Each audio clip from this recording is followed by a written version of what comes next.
A pior coisa que você pode fazer ao receber uma crítica é tentar se defender da crítica. Eu sou Tomás Way e hoje eu quero trazer para você um outro padrão de funcionamento, uma outra possibilidade diante de uma crítica. Se você recebe crítica, fica incomodado ou às vezes fica remoendo aquilo por dias, esse vídeo é para você. De alguma maneira, enquanto a gente vai crescendo, a gente vai aprendendo que as críticas que a gente recebe são sobre nós mesmos. Quando alguém chega e diz para você assim, você é muito dramático, ou você é muito difícil de lidar, você não sabe fazer nada direito, você faz tudo errado. Críticas desse tipo e tantas outras, a gente acaba trazendo para nós mesmos, entendendo que ela é sobre a gente. Você diz, mas ela vem endereçada a mim. A frase começou com, você é assim, mas não é porque ela veio ali uma carta com o seu endereço, que chegou lá para você com o seu nome, pode ser que tenha sido um erro. Nesse caso, pode ser que tenha sido um erro e, na verdade, normalmente é. E o que a gente faz quando a gente assume essa premissa de que é sobre nós? A gente já entra direto no modo defesa, no modo justificativa. A gente quer provar para a pessoa, convencer, argumentar e dizer, não, eu não sou assim. Não sou assim não, é que... E aí você começa a justificar um monte de coisas. Imagina o seguinte, você está no trabalho, aí você faz um relatório lá, mostra para o teu chefe, seu chefe reclama do relatório. Diz, nossa, ficou muito confuso, tá horrível esse relatório. Melhora esse relatório, porque você não sabe fazer um relatório. Olha a qualidade disso. Olha o seu salário, você não consegue fazer um relatório minimamente decente. Volta lá e faz um outro relatório. Melhora esse relatório. Quando a gente ouve isso, veja só, já não é mais sobre a qualidade do relatório. Agora passa a ser provar para ele que eu dou conta de fazer. Ele vai ver. Eu vou voltar, você vai ver, eu vou fazer o melhor relatório do universo, vou encher de informação, vai ficar com imagem, eu vou fazer aqui, você vai ver, vou esfregar na cara dele, para ele ver que eu sei fazer relatório, que eu sou competente sim. Tá achando que eu sou o quê?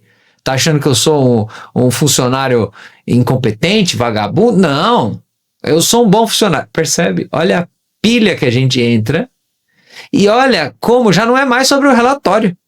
Já não é mais sobre o relatório estava bom ou estava ruim. Agora é sobre provar para ele que eu sou sim competente. Olha como que a gente complica a nossa vida e como que a gente entra num lugar sem se dar conta.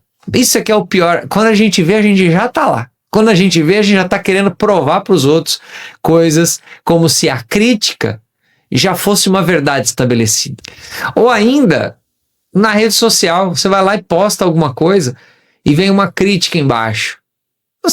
Aquele negócio já mexe com você. Você não conhece a pessoa, você não sabe o que ela tinha para dizer, você não sabe nada. Mas aí você já fica ali incomodado, você fica pensando naquilo o dia inteiro. Isso acontece porque o nosso ego, que está lá para nos proteger, e ele é nosso amigo, o ego está lá, só que ele está superativado. Esse é que é o problema dele.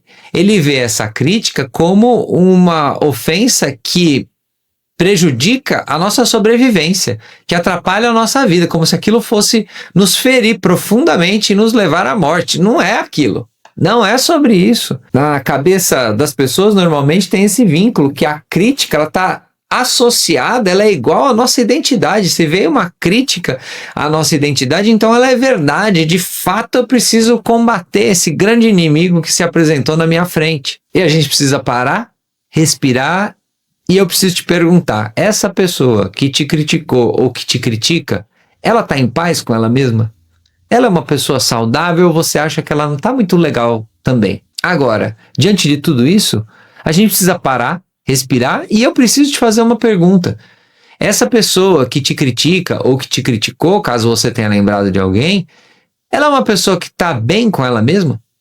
Ela está em paz? Ela está bem resolvida? Ela está saudável? Grandes chances que não, né? Normalmente não está. Normalmente, quando a crítica vem com uma intensidade muito grande, muitas vezes desproporcional, o que está acontecendo é um processo de projeção. Você provavelmente já ouviu isso.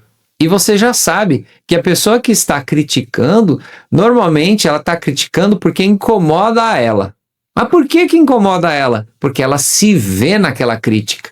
Então ela diz para um colega: você é muito desorganizado, você é muito bagunçado, você não põe ordem nas coisas. Provavelmente o que a incomodou foi porque dentro dela existe uma desorganização. Às vezes no mesmo contexto, no trabalho, ou às vezes na personalidade, nos comportamentos dela. Ela é desorganizada com a vida e isso a incomoda de um tanto que quando ela vê no outro, é um belo de um espelho, ela se percebe no outro. Porque é muito mais fácil a gente ver as coisas nos outros. Mas só vai incomodar mesmo porque existe algo dentro de mim que combinou com aquilo. Então, a pessoa que critica, ela já está até se expondo mais do que deveria. Aquele parente que chega para você e fala assim: você é muito sonhador, você precisa pôr o pé no chão, você precisa... a vida não é assim. O que essa pessoa está vendo nesse reflexo? Ela provavelmente abandonou os sonhos dela mais do que ela deveria. Provavelmente ela carrega uma frustração de não ter olhado para os sonhos dela, não ter focado, não ter colocado energia nos sonhos dela. E agora ela se incomoda de ver você ali fazendo isso, de você olhando para o seu sonho, de você cuidando dele. A gente precisa ter muita maturidade para ouvir a crítica e para perceber se ela tem razão de ser. Às vezes tem. Às vezes tem razão de ser, às vezes a pessoa está nos ajudando, ou às vezes ela nem estava ajudando, é só o reflexo dela, mas toda crítica pode virar uma ajuda. Só que para a gente chegar nesse lugar, a gente precisa mudar muito a estratégia com a qual a gente ouve as críticas. Às vezes você está no foco, às vezes você tem uma projeção, ganha uma bonificação no trabalho, um reconhecimento, ou às vezes posta alguma coisa na rede social e a pessoa te critica porque ela não tem coragem de se expor do jeito que você está se expondo. Ela não tem a mesma segurança. O alto valor dela, a autoestima dela é muito frágil e ela não consegue fazer o que você está fazendo. Então o que ela faz? Ela critica novamente a crítica aí. E aí, quando eu começo a desenvolver a habilidade de ouvir uma crítica de forma neutra, apenas recebendo aquela informação, para depois avaliar, para deixar ela ali no cantinho, para ver como que ela se combina com outras críticas que eu ouvi, para ver se existe um padrão. Quando eu tenho essa tranquilidade, a gente entende algo, que a opinião dos outros sobre você não é um fato sobre você. Ela pode ter a opinião que ela quiser, ela pode ter opiniões corretas, opiniões equivocadas, mas a opinião emitida não se torna verdade, simplesmente porque ela foi verbalizada. É maluco, porque faz todo sentido. É tão óbvio, se a gente for olhar dessa maneira, só que quando a gente recebe, dispara a nossa amígdala cerebral, a gente vai para outro lugar, nosso ego fica abalado e aí tudo vira uma confusão. Aquilo que alguém nos fala vem com muitos filtros, vem filtrado da história de vida da pessoa, dos valores, dos traumas, das dificuldades, vem com tanto filtro, vem tão distorcida essa crítica que ela pode ser ouvida, mas ela não pode ser tomada como uma verdade já a priori. Porque no fim das contas, cada pessoa vê o mundo sob a ótica das lentes da experiência de vida dela e do histórico de vida dela. A gente não pode perder isso de vista. E uma outra questão que você precisa ter muita clareza e que muda tudo é você perceber que uma coisa é a sua identidade, outra coisa é o seu comportamento. Não é porque você fez algo que você é aquilo. Tem uma diferença muito grande entre comportamento e identidade, só que a gente não observa isso. As nossas críticas vêm muitas vezes por um comportamento que já ganha uma proporção, um drama, como se a gente fosse uma má pessoa, como se a gente fosse realmente para ser jogado na lata do lixo. Um erro no trabalho, por exemplo, não significa que você é incompetente, é um erro no trabalho. Se você erra todos os dias o mesmo erro, aí a gente pode pensar o que é que está acontecendo, mas errar é humano, já dizem, né? Errar é uma possibilidade e ela vai acontecer. E quando ela acontecer, não mudou sua identidade. A pessoa que você é. Então, se eu já não estou mais tão suscetível à crítica dos outros, se eu não levo mais para o pessoal, então agora eu tenho uma coisa que acontece, que é eu tenho relações mais autênticas, a qualidade das minhas relações melhora. Você ouve um feedback, mas você ouve com tranquilidade, porque a sua autoestima não fica abalada, você já não sai lá desesperado, querendo se defender, justificar, dizer que não foi aquilo, que não era, que foi mal entendido, você não vai para esse lugar. Em algumas situações, você pode até ter uma dose de compaixão, você vai perceber que quando a crítica é muito desmedida, você vai acessar uma compaixão de perceber que na verdade aquilo é sobre a pessoa, não é sobre você. Olha como sua vida melhora muito se você começar a adotar esse pensamento, que na verdade é um pensamento mais conectado com a realidade. Olha só como é que a vida pode ser bem melhor quando a gente tem gestão emocional.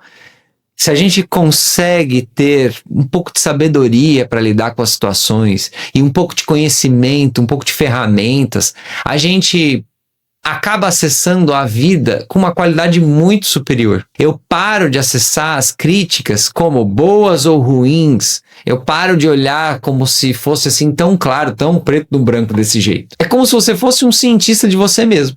Quando você ouve a crítica, você pega aquela informação. É um dado, é uma informação, um fato. Pode ser uma informação errada. Pode ser uma informação que foi medida de um jeito errado. Não sei, eu ponho ela ali no canto e eu observo, eu guardo na minha base de dados, mas eu não deixo que ela afete a minha identidade e a minha autoestima. E qual é o grande benefício de tudo isso?